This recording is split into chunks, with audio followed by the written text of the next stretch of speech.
क्या कृष्ण मथुरा की स्त्रियों को वह सुख दे रहे हैं जिस पर एक समय केवल हमारा एकाधिकार था? हम कल्पना कर सकते हैं कि वे स्त्रियां अपनी लज्जा भरी स्नेहिल मुस्कानों से उनकी पूजा कर रही होंगी। श्री कृष्ण तो इन काम केलियों के में अत्यंत निपुण हैं। यह संभव नहीं है कि वे उन स्त्रियों की मंत्रमुग्ध करती बोली तथा भंगिमाओं से उनके पास में नहीं बंधे होंगे। जय श्री कृष्ण। दोस्तों, श्रीमद् भागवत कथा का 10वां स्कंद, ब्रह्मर गीत, गोपियों को श्री कृष्ण का संदेश सुनाना। तो ये गोपियाँ बिना पढ़ी लिखी नहीं थी दोस्तों, ये तो ऋषि मुनि थे, सारे ज्ञानी।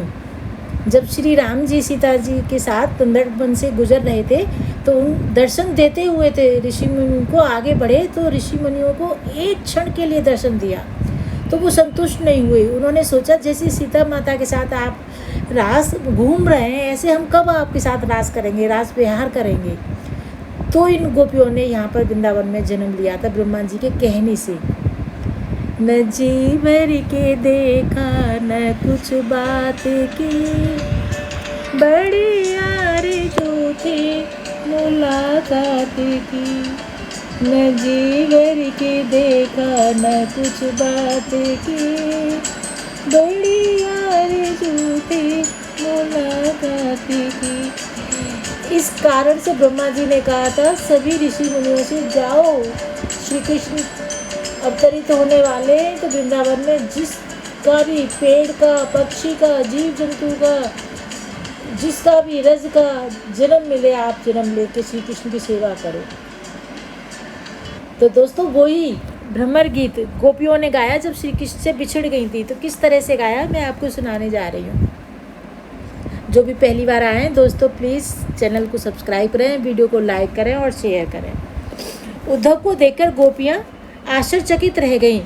उनकी लंबी भुजाएं, कमल दल जैसे नेत्र, पीत्र वस्त्र तथा कमल की माला देखकर वे सोचने लगी, ये सुंदर पुरुष कौन है, ये कहाँ से आया है और कौन सौभाग्यशाली स्त्री इसकी पत्नी होगी। और देखो, इसने श्री कृष्ण जैसे ही आभूषण पहने हुए, वस्त्र पहने हुए हैं। गांव की भोली भाली गोपियों ने उद्धव को घेर लिया और तब उन्हें ज्ञात हुआ कि उद्धव श्री कृष्ण का संदेश लेकर आए हैं। तो वे उन्हें एकांत स्थान पर ले आईं। लज्जा से उनके सिर झुके थे। उन्होंने मुस्कान भरी दृष्टि एवं मधुर वचनों से उनका स्वागत किया। उन्होंने उद्धव को एक सुखद आसन पर बिठाया। वे जान गई कि उद्धव भगवान के महान भक्त हैं। गोपियों ने कहा, हम जानती हैं कि आप श्री कृष्ण के निजी सेवक हैं और उनकी आज्ञा पर उनके माता पिता को सांत्वना देने के लिए यहाँ आए हैं। ब्रज में स्मरण करने के लिए कृष्ण के अतिरिक्त उनका है ही कौन, क्योंकि अपने परिवार के साथ आसक्ति को काटना तो बड़े बड़े ऋषियों के लिए कठिन होता है। परिवार वालों के अतिरिक्त अन्यों से की गई मित्रता स्वार्थ पर आधारित होती है और वह दिखावा तब तक ही रहता है जब तक व्यक्ति का स्वार्थ सिद्ध नहीं होता। भ्रमर का फूल में तथा पुरुषों का स्त्रियों में यही स्वार्थ देखा जाता है।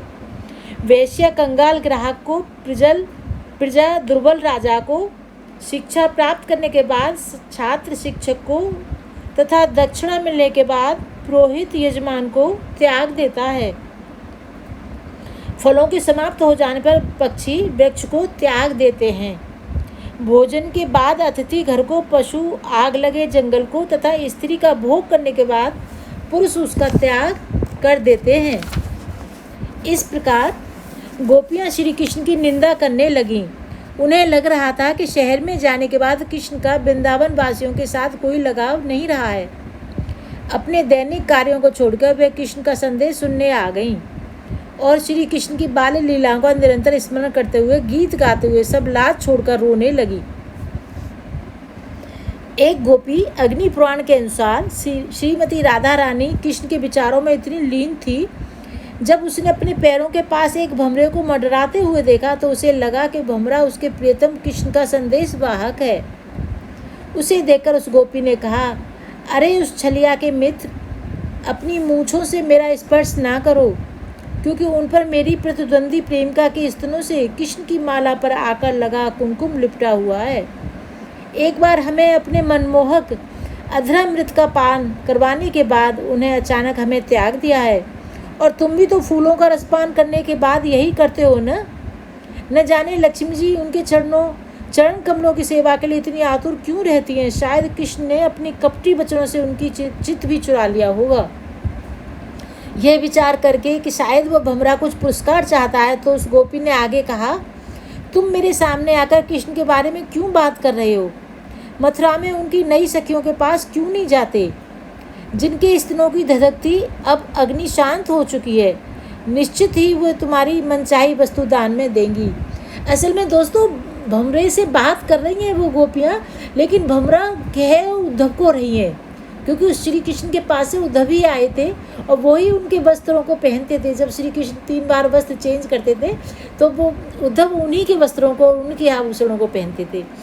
तुम्हारे स्वामी का एक नाम है उत्तम श्लोक, क्योंकि वे अत्यंत उदार हैं, परंतु वास्तविकता तो यह है कि वे अपने कठोर हृदय के कारण हम अबलाओं को अकारण सता रहे हैं। मेरे छूने का प्रयास मत करो। मैं जानती हूँ मुकुंद जी से अच्छी तरह छल कपट सीखकर तुम यहाँ मीठी मीठी बातें करने आए हो। हमने उनके लिए अपने पति, बच्चों तथा अन्य प्रत्येक वस्तु का त्याग कर दिया है और फिर अभी हमें वो छोड़कर चले गए। कितने विश्वासघाती हैं वे। फिर भला अब मैं क्यों उनकी किसी चिकनी चुपड़ी बातों में आऊँ? तो भंवरे से कह रही हैं कि मेरे पैर छूने का प्रयास मत करो। उनकी छल कपट सीखकर तुम यहाँ मीठी मीठी बातें करने आ गए हो। अरे मूर्ख दूत, तुम एक मंद बुद्धि सेवक ही हो। तुम कृष्ण के विषय में अधिक नहीं जानते। न केवल इस जीवन में अपितु अपने पूर्व जन्मों में उन्होंने अनेक बार कठोर व्यवहार किया है। हमने अपनी दादी पौर्णमासी से ये सब बात सुनी है। पूर्व जन्म में वे रामचंद्र थे। योद्धा के समान बाली का सामना करके युद्ध करने के बजाय उन्हें एक पेड़ के पीछे छिपकर कायरों के समान उस वीर को मारा। और जब सूर्पणखा उनके पास आई तो उनका कर्तव्य उसे संतुष्ट करना था, परंतु सीता के पीछे पागल होने के कारण उन्होंने उसका नाक कान कटवा दिए। उससे भी पहले वे वामन देव बनकर आए थे।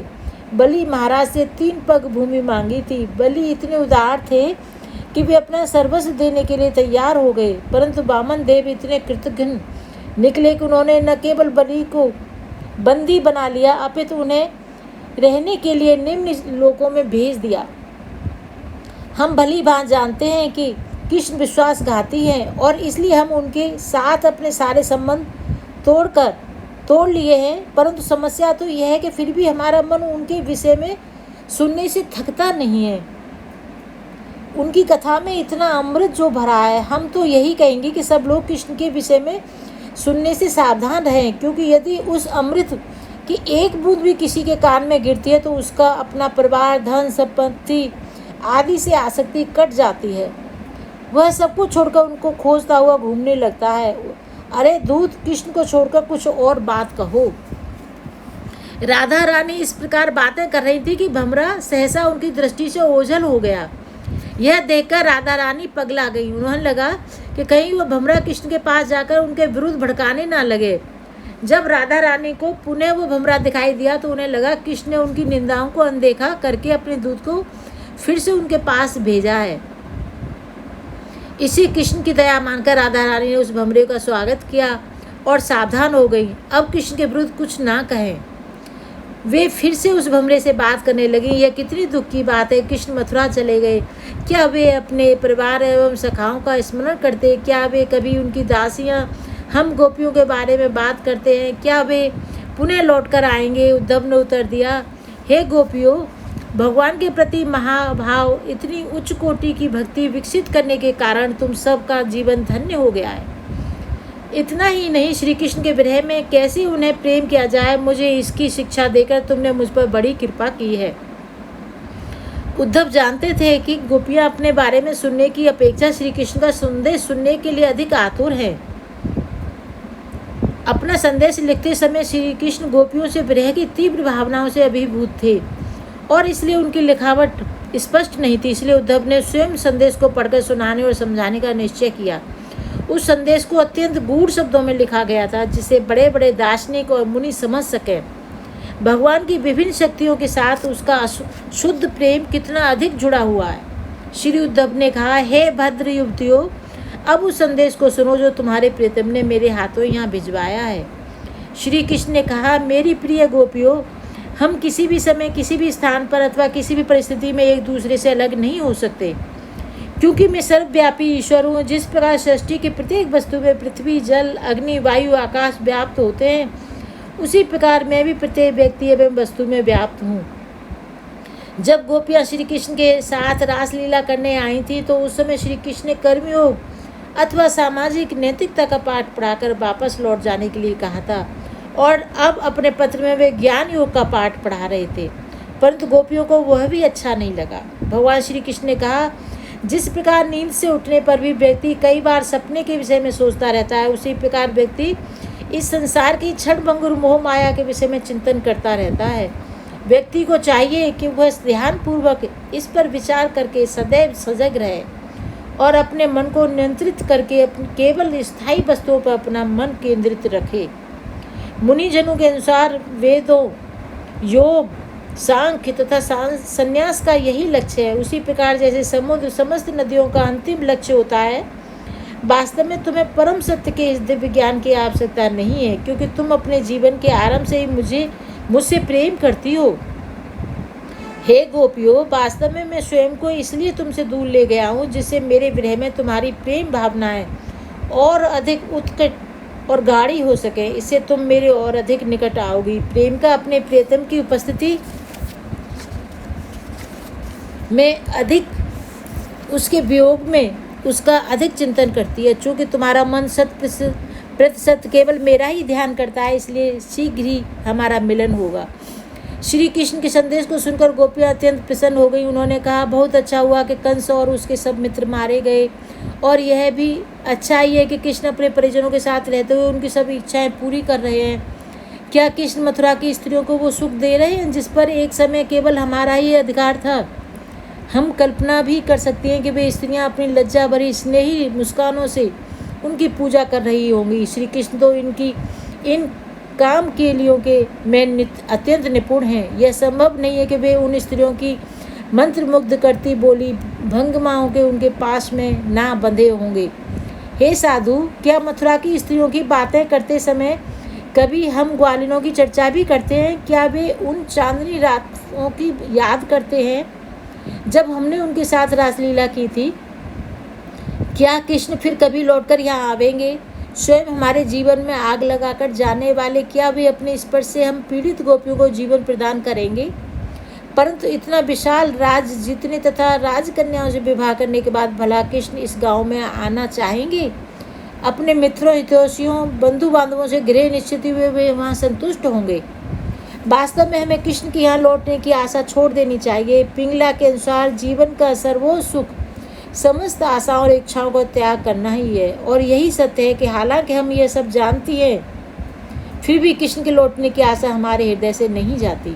कृष्ण के साथ हुई अंतरंग बातों को भुला पाना किसके लिए संभव है? हम वृंदावन में जिस ओर भी देखती हैं, हमें हर स्थान पर केवल नंद नंदन ही दिखाई देते हैं। हमारे चित्त उनकी इठलाती चाल, उदार मृदु मुस्कानों, चंचल चितवनों तथा अमृत टपकती बोली से चोरी हो चुके हैं।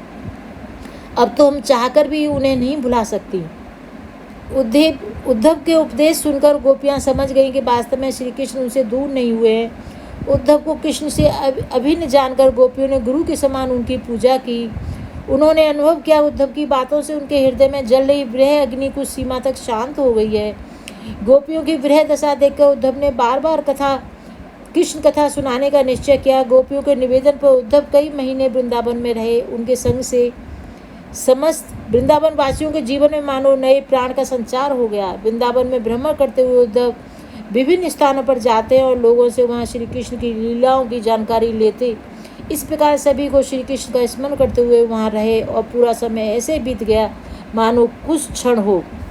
श्री कृष्ण के प्रति गोपियों को उत्कट अनुराग की सराहना करते हुए उद्धव ने अनेक गीतों की रचना की। वास्तव में वे गोपियों के चरणों पर गिरकर उनकी धूली अपने सिर पर लगाना चाहते थे, परंतु वे जानते थे कि गोपियाँ कभी इसकी अनुमति नहीं देंगी। इसलिए उन्होंने अपने मन में यही प्रार्थना करते कि एक दिन वृंदावन में घास बन जाए, जिससे गोपियों की जानकारी के बिना उन्हें उनकी चरण धूली प्राप्त हो सके। जय श्री कृष्ण दोस्तों, राधे राधे।